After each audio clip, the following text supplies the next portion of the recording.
Halo semua, perkenalkan saya Sekar Chandrayuni, peserta Angkatan 25, Kelompok 1, Pelatihan Dasar CPNS BPKRI tahun 2022.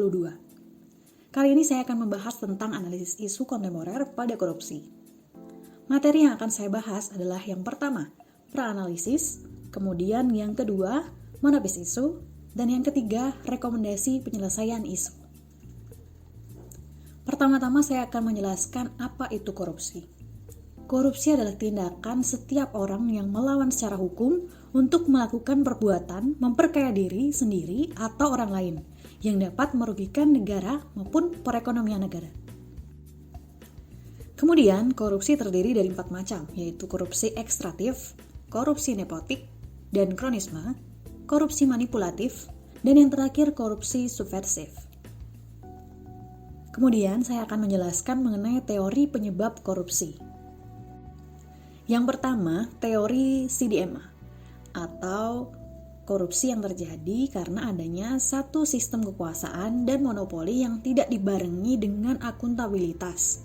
Kemudian yang kedua, teori Ghosn, yaitu korupsi terjadi karena faktor keserakahan, kesempatan, kebutuhan, dan pengungkapan.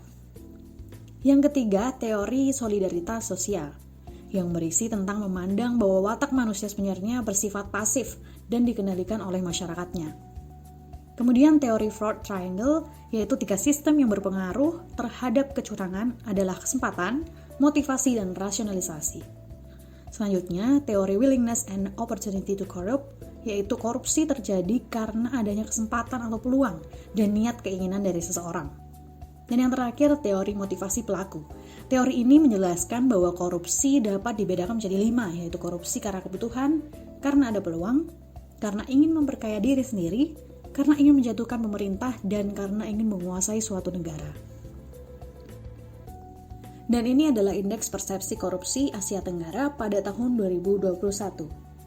Laporan Transparency International menunjukkan indeks persepsi korupsi Indonesia sebesar 38 pada tahun 2021.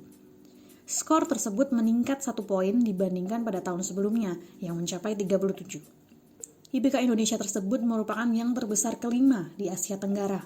Posisi Indonesia berada di bawah Vietnam dengan IPK sebesar 39. Adapun Thailand dan Filipina berada di bawah Indonesia dengan IPK masing-masing 35 dan 33. Laos berada di posisi ke-8 dengan skor IPK sebesar 30. IPK penggunaan skala 0-100, skor 0 menandakan bahwa suatu negara sangat korup. Sebaliknya, skor 100 dalam IPK menunjukkan negara bersih dari korupsi. Kemudian kita mulai mengidentifikasi isu korupsi. Berikut hasil praanalisis dengan metode pentahelix.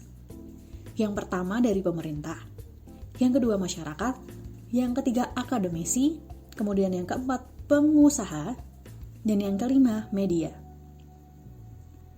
Selanjutnya, berikut adalah hasil tepisan dengan menggunakan metode USG. Pada korupsi dapat dilihat pada elemen akademisi terdapat total poin yang tinggi daripada elemen yang lain. Ini berarti pendidikan di Indonesia sangat berpengaruh dan berperan besar terhadap korupsi di Indonesia. Kemudian kita berlanjut pada tahap menganalisis isu. Metode yang digunakan adalah metode Fishbone. Metode ini digunakan untuk menemukan akar permasalahan terjadinya korupsi. Faktor pertama yaitu faktor individu, di antaranya yaitu sifat serakah yang dimiliki oleh individu itu sendiri dan rendahnya soft skill. Kemudian faktor lingkungan, yaitu di antaranya korupsi yang masih dianggap lumrah dan berkembangnya kebiasaan korupsi. Kemudian faktor aturan, yaitu lemahnya peraturan perundang-undangan dan kurangnya tingkat penyelesaian penyidikan. Yang terakhir, faktor organisasi. Penyebabnya diantaranya yaitu manajemen yang menutupi dan keteladanan pemimpin organisasi itu sendiri. Kemudian berdasarkan analisis yang telah dilakukan, penyebab isu korupsi yaitu kurangnya pendidikan terkait dengan pengetahuan dan pengajaran mengenai nilai-nilai luhur dalam berbangsa dan bernegara seperti nilai integritas, kejujuran, etika, dan rasa tanggung jawab. Alternatif penyelesaian masalahnya yaitu menjadikan mata kuliah anti korupsi menjadi kurikulum nasional di perguruan tinggi dan pembaruan kurikulum pendidikan yang berfokus pada peningkatan integritas siswa. Kemudian, tahap setiap alternatifnya yaitu Yang pertama, pemerintah membuat kebijakan tentang mata kuliah anti korupsi dan kurikulum yang dapat meningkatkan nilai integritas anak bangsa. Yang kedua, masyarakat ikut serta mendukung pemerintah dalam upaya memberantas korupsi mulai dari hal yang terkecil dalam kehidupan sehari-hari. Yang ketiga, akademisi mengikuti setiap kebijakan yang telah dibuat pemerintah terkait pelaksanaan pembelajaran guna menanamkan nilai-nilai luhur anak bangsa. Yang selanjutnya, pengusaha dapat mendukung akademisi melalui bidang ekonomi. Yang terakhir, media dapat membantu melalui penyampaian informasi ke setiap kalangan masyarakat. Hasil yang diharapkan, terbentuknya anak bangsa dengan jiwa yang memiliki nilai-nilai luhur, berintegritas, jujur, dan bertanggung jawab dalam kehidupan berbangsa dan bernegara. Kemudian, pihak-pihak yang terkait yaitu pemerintah, masyarakat, akademisi, pengusaha, dan juga media. Demikian penjelasan dari saya, kiranya informasi ini dapat bermanfaat bagi yang mendengarkannya. Terima kasih.